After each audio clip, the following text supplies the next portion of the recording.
जय श्री राम। तो हम अपना स्टार्ट करते हैं क्लास मंत्रों का उच्चारण करके। ओम अज्ञानतिमिरन्धस्य ज्ञानञ्जनशलाकया चक्षुरुन्मिलितं येन तस्मै श्रीगुरवे नमः। नमो विष्णुपदाय कृष्णपृष्ठाय भूतले श्रीमते भक्तिवेदान्ता स्वामिन् इति नामिने। नमस्ते सरस्वते देवे गौरवाणी प्रचारिणे निर्विशेषा शून्यवादी पाश्चात्यदेशतारिणे। जय श्री कृष्णा चैतन्य प्रभु नित्यानंद श्री अद्वैत गदाधर श्रीवास आदि गौर भक्त वृंदा। हरे कृष्णा कृष्णा कृष्णा हरे हरे, हरे राम राम राम हरे हरे। आप सभी का स्वागत है हमारे इस Monday to Friday Valmiki Ramayana discussion में। और फिलहाल हम कर रहे हैं वाल्मीकि रामायण के बाल कांड का अध्याय नंबर 4, सर्ग 4। और इसमें हमने कल देखा था कि किस प्रकार से जब वाल्मीकि मुनि ने रामायण की रचना रचना कर दी है और उसके बाद अब वो बड़े चिंतित हो रहे हैं कि किस प्रकार से मैं इस रामायण का प्रचार औरों तक कर पाऊँ, किस प्रकार से भगवान श्री राम के गुणों की चर्चा और लोगों के बीच में भी हो पाए। तो वो जब चिंता कर रहे हैं, वो स्ट्रैटेजी बना रहे हैं, वो प्लानिंग कर रहे हैं, उसी दौरान वहाँ पे भगवान श्री राम की कृपा से वहाँ पे एग्जाम्पल हमने देखा था बिंब और प्रतिबिंब, है ना, ऑब्जेक्ट और उसका छाया जो होती है उस प्रकार से। तो भगवान श्री राम की तरह ही बहुत ही शक्तिशाली और बहुत ही बुद्धिमान, बहुत ही मधुर वाणी वाले, बहुत ही जिनका मेमोरी बहुत शार्प हो, वो उनके जो पुत्र लव और कुश हैं वो उनके सामने आके उनको प्रणाम करते हैं, दंडवत प्रणाम करते हैं वाल्मीकि मुनि को। और फिर वाल्मीकि मुनि कहते हैं कि हाँ, ये ही परफेक्ट लोग हैं, इनको ही मैं सिखाता हूँ, और फिर ये आगे रामायण का गुणगान आगे करेंगे, आगे रामायण का प्रचार कर सकते हैं। ठीक है, ये हमारा कल तक था। और हमने कल ये भी देखा था कि किस प्रकार से रावण की कुछ फैमिली का हमने देखा था कि रावण के पिता का नाम क्या था। आप लोग चैट में बता सकते हैं। दो तीन हमने शब्द देखे थे, एक तो रावण के पिता का नाम, और फिर कोई चैट में बताएगा। विश्व विश्वस विश्रवा उसका नाम है, आई थिंक आपने विश्रवा। और रावण के दादाजी का नाम क्या था? ठीक है, ये सही लिखा है, विश्रवा उनके पिताजी थे जो कि साधु थे, मतलब ऋषि मुनि थे। और उनके, मैंने दादाजी का नाम पूछा है, लेकिन दादाजी का नाम ब्रह्मा नहीं था। ब्रह्मा जी जो थे परदादा थे। दादाजी का नाम था, कोई बताएगा? किसी को याद है? हमने कल डिटेल में देखा था। हाँ, पुलस्त ऋषि जो हैं वो विश्रवा के पिता थे पुलस्त ऋषि, और पुलस्त ऋषि के पिता थे ब्रह्मा जी। तो हमने वहाँ पे देखा था, जो इम्पोर्टेंट लेसन सीखा था वो ये था कि भले ही हम इतनी अच्छी डायनेस्टी में आ रहे हों, ब्रह्मा जी के डायनेस्टी में, मतलब तीसरे चौथे नंबर पे, और फिर भी अगर हमने खुद के साइड से एफर्ट्स नहीं डाले, खुद के साइड से अपने आप को अच्छा बनाने के लिए तैयारी या प्रिपेयर नहीं किया, तो हम भी रावण के समान भी खराब बन सकते हैं, जबकि वो ब्रह्मा जैसी लाइन में आ रहा है फिर भी। तो इसलिए बहुत ज़्यादा रिस्पॉन्सिबिलिटी है हमारी कि हमको खुद अपने कार्य पे अपनी चीज़ों को इन्हेंस करने के लिए, ग्रो करने के लिए फोकस करना चाहिए, है ना। हम किसी और पे, कई बार कुछ लोग होते हैं, वो सारा इल्ज़ाम अपने पेरेंट्स पे डाल देते हैं कि हमारे पेरेंट्स ने हमको ये नहीं सिखाया, हमारे पेरेंट्स ने वो नहीं सिखाया, अगर वो हमको ऐसे हेल्प कर देते तो हम शायद ऐसे बन जाते, वैसे बन जाते। ठीक है, कहीं हद तक थोड़ा हो सकता है, लेकिन स्टिल आप खुद भी, अभी इनके पेरेंट्स और इनके ग्रैंड पेरेंट्स भी तो ब्रह्मा, पुलस्त्य, ये सब थे, विश्रवा, ये सब थे, फिर भी इन्होंने अपने आप को किस तरह से बना लिया। तो हमको खुद अपनी रिस्पॉन्सिबिलिटी खुद लेनी चाहिए। Everyone is flying their own aeroplane, हर कोई अपने अपने एरोप्लेन का पायलट है।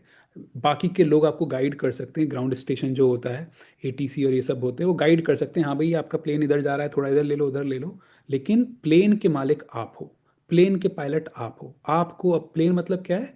आपकी ज़िंदगी, आपकी लाइफ। हमको वो डिसाइड करना है कि हम अपने डायरेक्शन को, पायलट को डिसाइड करना है, वो इस डायरेक्शन में लेके जाए, उस डायरेक्शन में लेके जाए। गुरु हो गए, शास्त्र हो गए, साधु हो गए, वो गाइड कर सकते हैं कि अगर इस डायरेक्शन में जाओगे तो लॉस एंजलिस पहुंचोगे, इस डायरेक्शन में जाओगे तो वॉशिंगटन पहुंचोगे। वो गाइड कर सकते हैं बस। अल्टीमेटली उसकी जो स्टीयरिंग है, उसका कॉकपिट में आप बैठे हुए हो। ये बहुत इंपॉर्टेंट चीज़ है जो हम इस रावण वाली, जो इसकी फैमिली वाला इशू है ना, वहाँ से जो हम सीख सकते हैं। ठीक है, ये हमने कल थोड़ा सा देखा था। अब उसके बाद आगे का, हाँ, फिर हमने ये भी देखा था किस प्रकार से लव कुश जो हैं वो चीज़ों को धारण कर पाते हैं बहुत अच्छे से, उनको याद रहता है और बहुत ही मधुरता के साथ वो ड्रामेटिक फॉर्म में भी उसको प्रेजेंट कर पाते हैं, नरेट कर पाते हैं पूरी रामायण को, है ना। ये देख लिया। अब उसके बाद वाला जो है मैं स्क्रीन को भी शेयर करता हूँ। ये हमारा 11th तक हो गया था, 12th से हम करते हैं।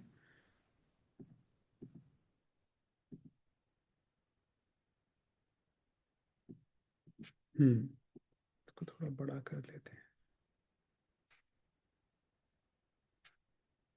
तौ राजपुत्रौ कात्सर्णेन धरम्यम् आख्यानम् उत्तमं वाचो विधेयं तत सर्वं कृत्वा काव्यम् अनिन्दितौ ऋषीणां च द्विजातीनां साधूनां च समागमे यथा उपदेशं तत्त्वज्ञौ जगतुः तौ समाहितौ। ये ये वाला जो श्लोक है ना, बड़ा इंपॉर्टेंट श्लोक है ये वाला। अभी हम इसको देखते हैं किस प्रकार से डिटेल में देखेंगे इसको। वे दोनों राजपुत्र सब लोगों की प्रशंसा के पात्र थे। हर कोई उनकी तारीफ करता था, वो इतने अच्छे थे, इतने गुणवान थे।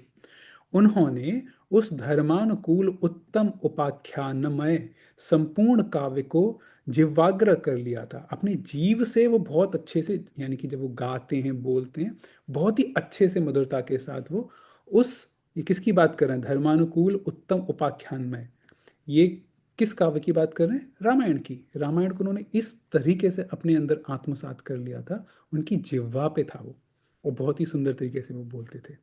और जब कभी ऋषियों, ब्राह्मणों तथा साधुओं का समागम होता था, उस समय उनके बीच में बैठकर वे दोनों तत्वज्ञ बालक एकाग्रचित्त हो रामायण का गान किया करते थे। देखिए, यहाँ पे इंपॉर्टेंट चीज आई है कि ऋषियों के समुदाय में, ब्राह्मणों के समुदाय में और साधुओं के समुदाय में वो जो ये दोनों जो बालक थे, लव और कुश, वो उसका एकाग्रता यानी कंसंट्रेशन के साथ वो उसका अ, बखान करते थे या उसको गाते थे, उसका उपदेश देते थे। तो ये इस वाली लाइन में लिखा हुआ है। अब हम थोड़ा सा ना ओरिजिनल ये जो श्लोक है ना इसके थ्रू देखते हैं, बहुत इंपॉर्टेंट चीज़ है इसमें। यहाँ पे लिखा हुआ है, ऋषीणाम च द्विजातीनाम साधूनाम च समागमे। यानी कि समागम मतलब क्या होता है, संगम, उनका जो गैदरिंग जो होती है। तो ऋषि मुनियों की गैदरिंग, द्विज लोगों की गैदरिंग और साधु लोगों की गैदरिंग। हम लोगों को तो लगता है कि यार ये तीनों की तीनों जो चीज़ें हैं, ये तीनों जो शब्द हैं, साधु हो गया, द्विज, द्विज मतलब डबल इनिशिएटेड, द्विज हो गए या ऋषि हो गए, ये तो एक ही से लगते हैं। लेकिन नहीं, थोड़ा सा डिफरेंस है। तो अभी हम इन तीनों का डिफरेंस समझते हैं, इंपॉर्टेंट है। देखिए, संस्कृत में एक एक शब्द के अलग अलग मीनिंग हो जाते हैं कई सारे, लेकिन एक हम ब्रॉड थोड़ा सा अंडरस्टैंडिंग करेंगे हल्का सा कि इनके अंदर डिफरेंस क्या है। और उन लोगों की जो गैदरिंग होती थी, वो लोग जब आपस में उनका समागम होता था, उसमें ये रामायण की चर्चा करते थे, लव और कुश। तो पहले इसको देखते हैं, ऋषि, द्विज और साधु। देखिए, ऋषि जो है ना, ये जो संस्कृत रूट वर्ड है वहां से आता है। तो ऋषि का मतलब होता है जिसने, जो सत्य है, those who have seen the truth, जिन्होंने सत्य को देखा है, सत्य को आत्मसात किया है, सत्य को रियलाइज किया है, सेल्फ रियलाइज्ड। कई बार क्या होते हैं, हमको नॉलेज होती है, हमको ज्ञान है, लेकिन हम उसको फील नहीं करते। देखिए, फीलिंग करने में, और आप इसको ऐसे सोचिए, दो लोग हैं, वो एक बंदा है, वो दूसरे को बोल रहा है कि हाँ तुम मेरे बहुत अच्छे दोस्त हो, बहुत प्रिय मित्र मित्र हो। वो मुंह से बोल रहा है, शब्दों को बोल रहा है बस वो, लेकिन वो अंदर से उस व्यक्ति के बारे में फील नहीं कर रहा। जब कभी कोई व्यक्ति फील करता है ना, तो वो उसके बारे में सोचता है कि मैं उसके लिए और कैसे अच्छा कर सकूं, उस पर एक्शन लेने का नंबर लगाता है। जैसे हम लोग के पेरेंट्स होते हैं, तो हमारे पेरेंट्स वो मुंह से बोलते ही नहीं है, मुंह से तो बोलते हैं कि हाँ ये आप हमारे पुत्र हो, पुत्री हो, हम आपको प्रेम करते हैं।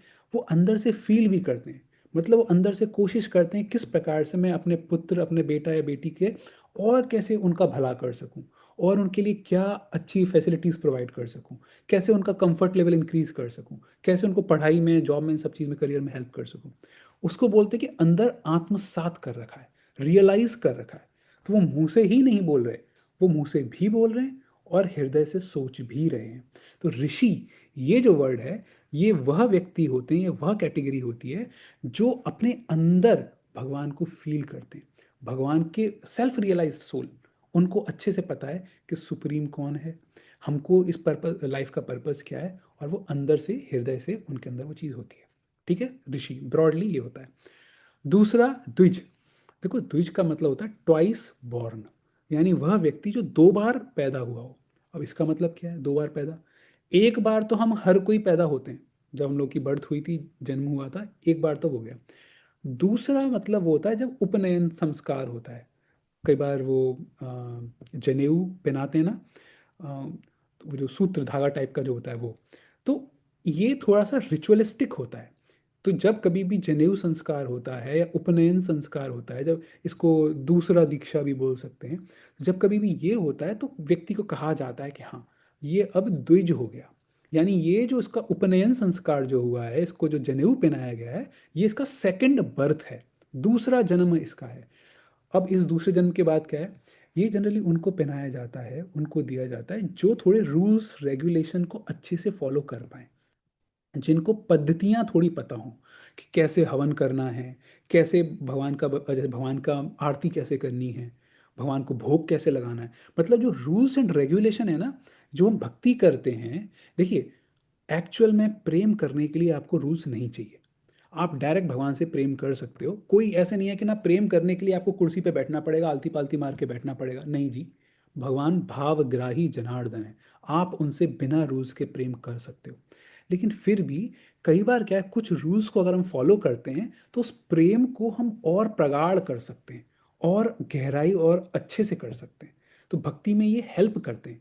ये द्विज जो है ना, द्विज लोग जो होते हैं, तो उनको पता होता है कि अच्छा, भगवान जो मंदिर में विग्रह है, उस विग्रह की किस तरह से अर्चना करनी है, कैसे सेवा करनी है उस विग्रह की, कि 7 बार भगवान के पैरों पे दिया जलाना है, दिखाना है, फिर उनके मुख पे 5 बार करना है या 7 बार करना है, शंख इस तरह से बजाना है, अगरबत्ती ऐसे घुमानी है भगवान के सामने, जो परफ्यूम होती है, इत्र होती है, वो ऐसे दिखानी है, चामर इस तरह से ढुलाना है।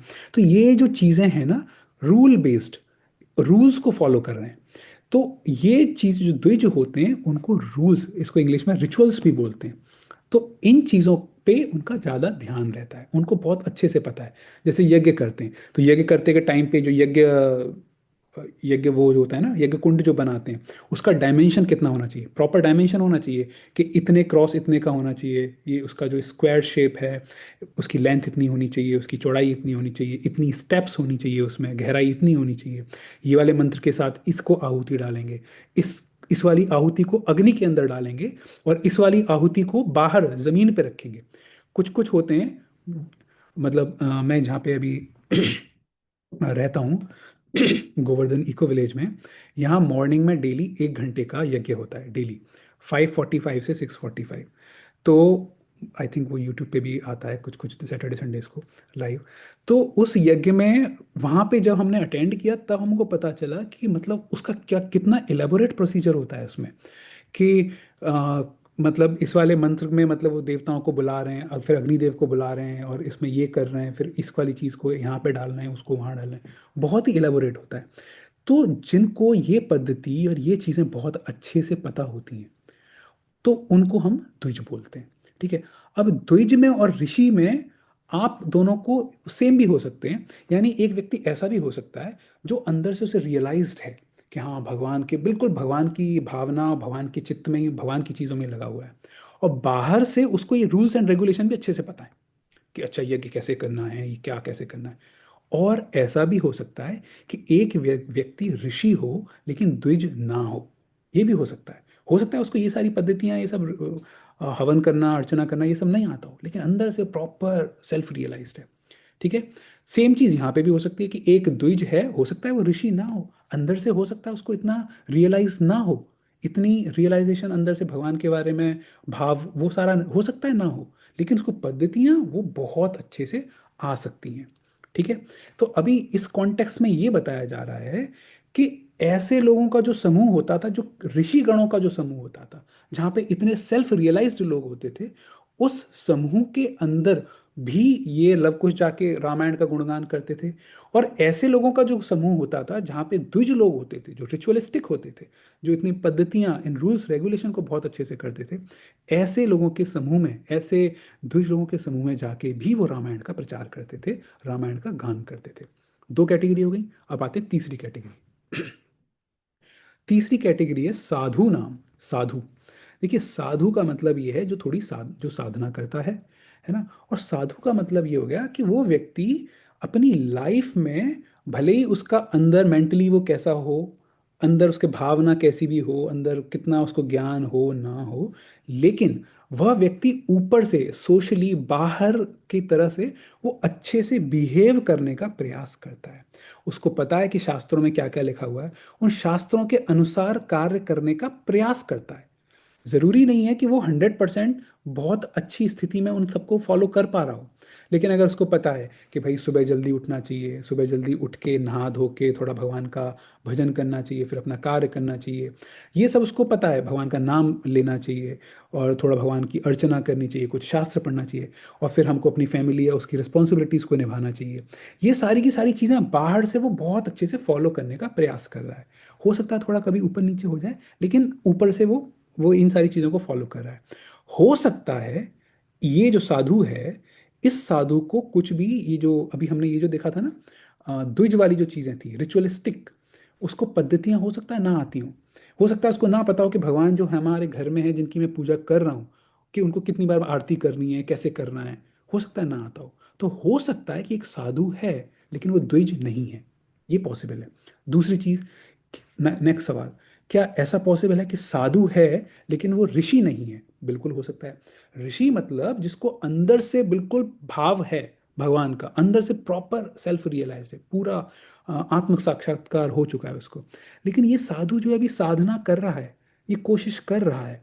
तो बिल्कुल ऐसा हो सकता है कि कुछ स्टेज के बाद, कुछ समय के बाद, जब वो अपनी साधना कंटिन्यू करते रहे, उसके बाद उसको रियलाइज हो, उसके बाद उसे भगवान के बारे में और अच्छे से आत्मसात कर पाए, अंदर से फील कर पाए।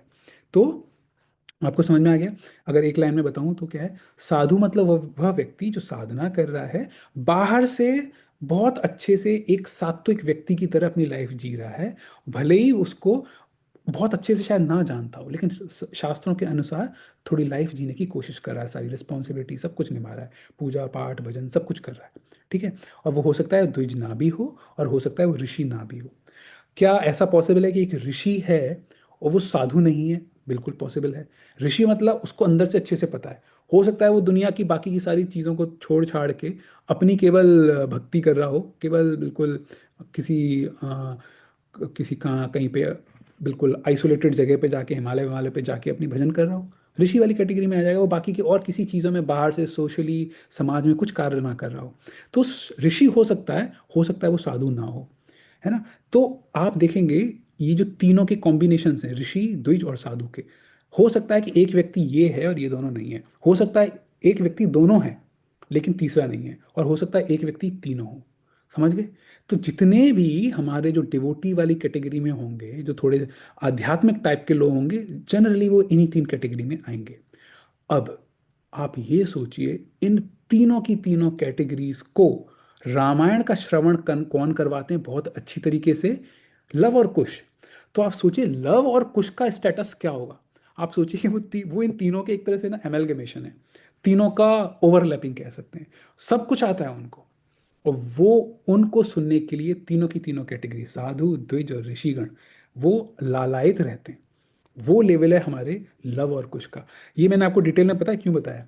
कई बार ना हमको लव कुश के बारे में ज़्यादा पता नहीं होता। हमको राम भगवान के बारे में पता है, रामायण जब सीखते हैं, पढ़ते हैं, समझते हैं। सीता जी का थोड़ा पता है, लक्ष्मण जी का पता है, हनुमान जी का पता है, सीता राम लक्ष्मण, लक्ष्मण हनुमान। लव कुश का कहाँ इतना पता है? लेकिन आप देखिए लव कुश का लेवल क्या है, ये हमको जानना पड़ेगा, जानना चाहिए। आप इनको ऐसे देखिए। अब इसको थोड़ा पैरेलल्स ड्रॉ करते हैं थोड़ी सी श्रीमद् भागवतम से। श्रीमद् भागवतम में परीक्षित महाराज और सुखदेव गोस्वामी का जिक्र होता है, डिस्कशन होता है, आपस में वो सवाल जवाब हो रहे होते हैं। और वहां पे जो चर्चा हो रही होती है भगवान की, सुखदेव गोस्वामी डिस्कस कर रहे हैं, उनका आंसर दे रहे हैं परीक्षित महाराज को। उस दौरान भी वहाँ पे जो ऑडियंस है, जहाँ वहाँ पे जो लोग जो बैठे हुए हैं, वो भी आप समझ सकते हैं ये तीनों कैटेगरी में है। सब प्रकार के वहाँ ब्रह्मा जी भी बैठे हैं, वेद व्यास जी भी बैठे हैं, और भी वहाँ पे नारद मुनि, सारे के सारे अलग अलग प्रकार के अलग अलग पद्धतियों को फॉलो करने वाले जो साधक हैं, ऋषिगण हैं, और जो ये द्विजगण हैं, ये सब वहाँ बैठे हुए हैं। और उस पूरी ऑडियंस को वहाँ पे श्रीला सुखदेव गोस्वामी एक तरह से उनको भागवतम का ज्ञान दे रहे हैं उनको। तो हम इनको यहाँ पे लव कुश को सुखदेव गोस्वामी के लेवल पे भी देख सकते हैं कि कितने शुद्ध आ, ये रामायण के ज्ञाता हैं। अब ये तो आपको एक चीज समझ में आ गई। दूसरा चीज, इसी में जो सेकंड लाइन है, यथा उपदेशम तत्वज्ञौ जगतु तौ समाहितौ, इसका मतलब ये वो उपदेश तो दे रहे हैं, लेकिन तत्वज्ञ, उनको तत्व का भी ज्ञान है। देखो, उपदेश का मतलब होता है एज स्कूल्ड, जैसा सिखाया गया वैसा बोल दिया गया। तोते की तरह बोलते हैं ना हम, जो पैरटिंग करना, कि तोते की तरह आपने, तोता ने सुन लिया, वो उसी चीज़ को रिपीट करता रहेगा। आप उसको चाहे अच्छी चीज़ बोल दो या बुरी चीज़ बोल दो, उसी को वो रिपीट कर देगा। तो उपदेश का मतलब जनरली ये होता है, वहां से सुना यहाँ पे बोल दिया।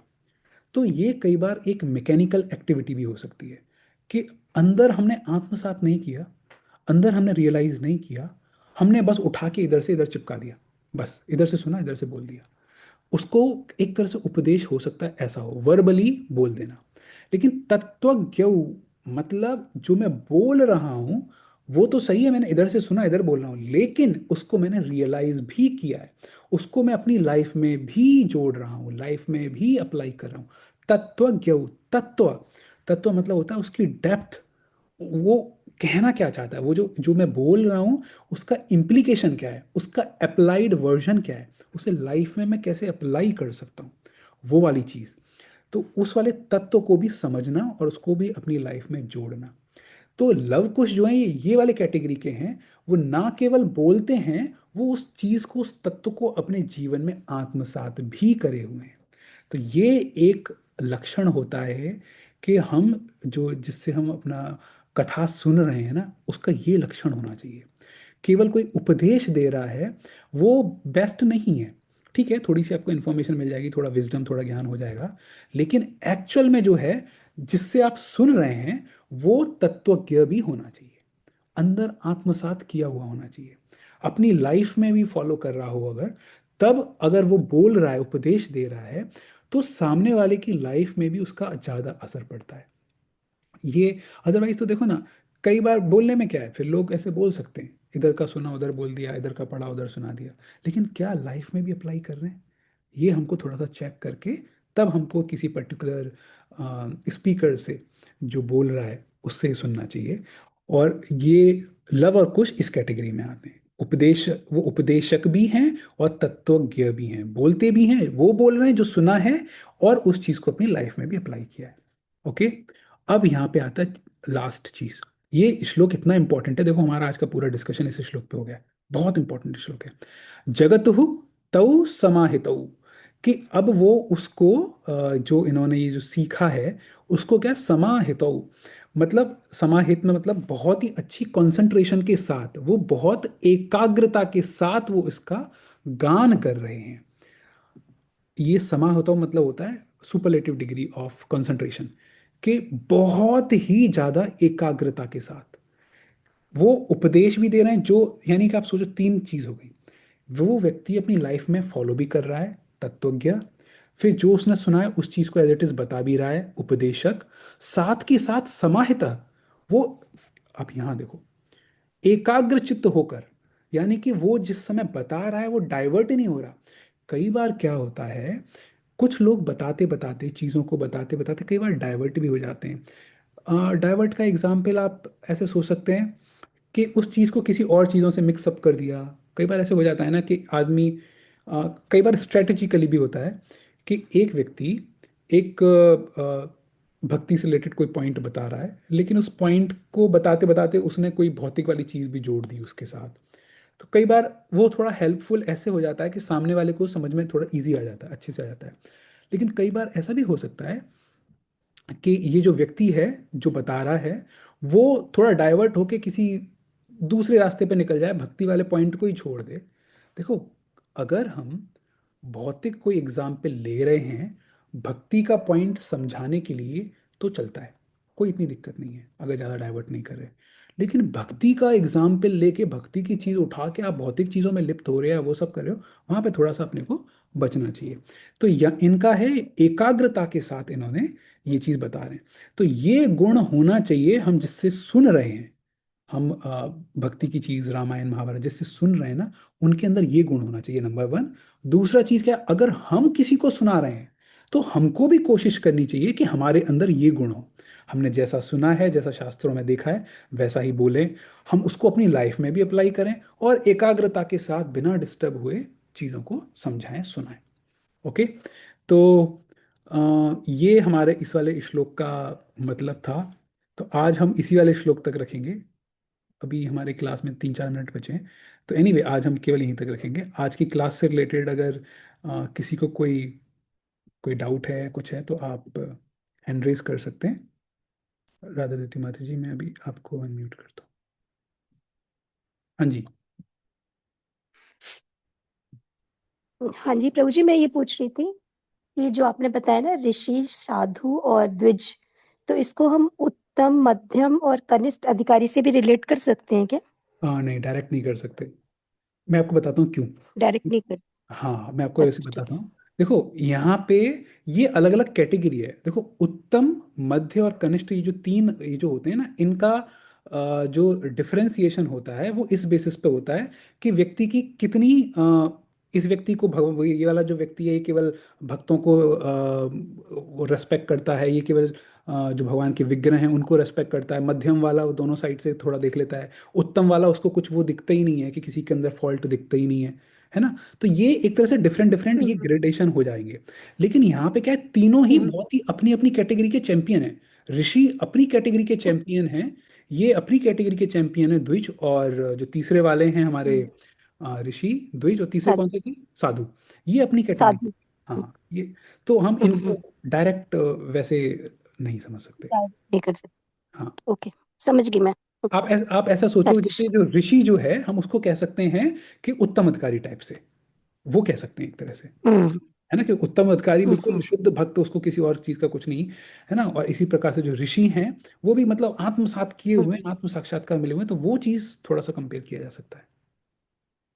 हाँ हाँ, मतलब ये लोग के एक्चुअल में स्पिरिचुअल लाइफ में काफी आगे बढ़े हुए हैं, उसकी कैटेगरी है, और यहाँ पर एक डिफरेंट तरीके की कैटेगरी हाँ, बताई यहाँ गई पे है। अलग अलग चीज की, क्योंकि वो भी जरूरत है, रिचुअलिस्टिक चीजें जरूरत है कि किस तरह से हवन करना है, किस तरह से वो करना है। उनके चैंपियन लोग वो हो हम्म गए हमारे द्विज। साधु मतलब हो गए कि दुनिया को बता सके कि भैया इस तरह से अभी सब लोग हिमालय चले जाएंगे तो बाकी के लोगों को कैसे पता चलेगा कि ना कैसे भक्ति करनी है भौतिक संसार में रह के। हम्म उसके लिए साधक चाहिए, हम्म ना, वो साधक साधु वो भी हो गए। हम्म और वो वाले भी चाहिए जो बिल्कुल टोटल सरेंडर टाइप के, जो भगवत गीता का 12वां जो अध्याय है उसके स्टार्टिंग में कृष्ण भगवान ने हम्म मुझे बताया ना, बेस्ट ये वाले, वो नहीं हो हम्म। सके तो ये, वो नहीं हो सके तो ये। तो थोड़ा सा उससे हम थोड़ा रिलेट कर सकते हैं। हाँ मैं समझ गई, वो डायरेक्ट नहीं कर सकते, बट हाँ समझ गई। ओके, ठीक हम्म। है, thank you. Thank you. Okay, Radha Mohan Prabhu ji, आपने हैंड रेस किया है, आप अनम्यूट करके बता सकते हैं। हाँ हाँ, हरे कृष्णा हम्म। ये मतलब समाहितों का मतलब थोड़ा समझ में नहीं आया।